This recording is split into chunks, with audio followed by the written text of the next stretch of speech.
परमात्मा पिता के घर में आए हो, किस लिए? विश्व को परिवर्तन करने के लिए निमित्त हो आप। और निमित्त आपको ये शक्ति दी गई है।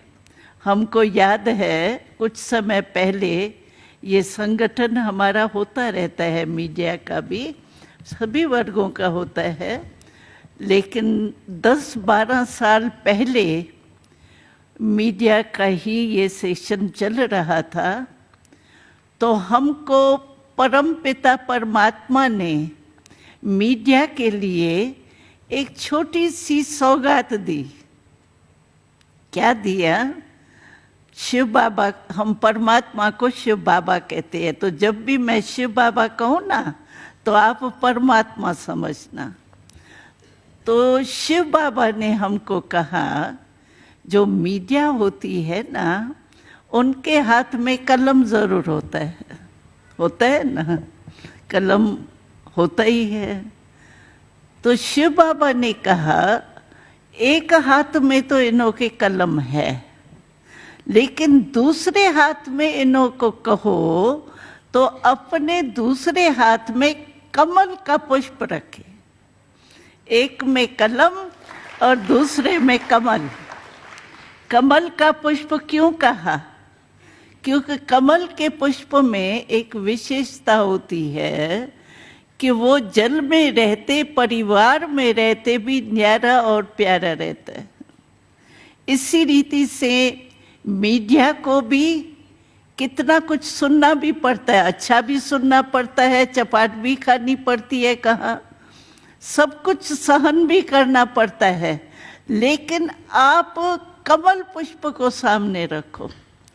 जो भी समस्याएं आती है, उस समस्याओं से पास होने के लिए आध्यात्मिक शक्ति याद आवे, उसके लिए कमल का पुष्प अपने सामने रखो।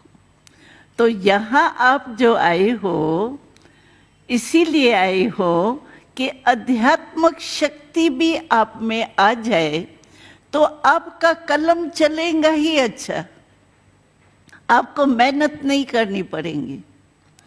जो आपकी भावना है और जो देश को चाहिए, जिस विधि से चाहिए, वो ही आपके मन में टच होगा और कलम आपका वही चलेगा। ये आध्यात्मिक शक्ति भरने का टाइम है, उसको मिस कभी नहीं करना।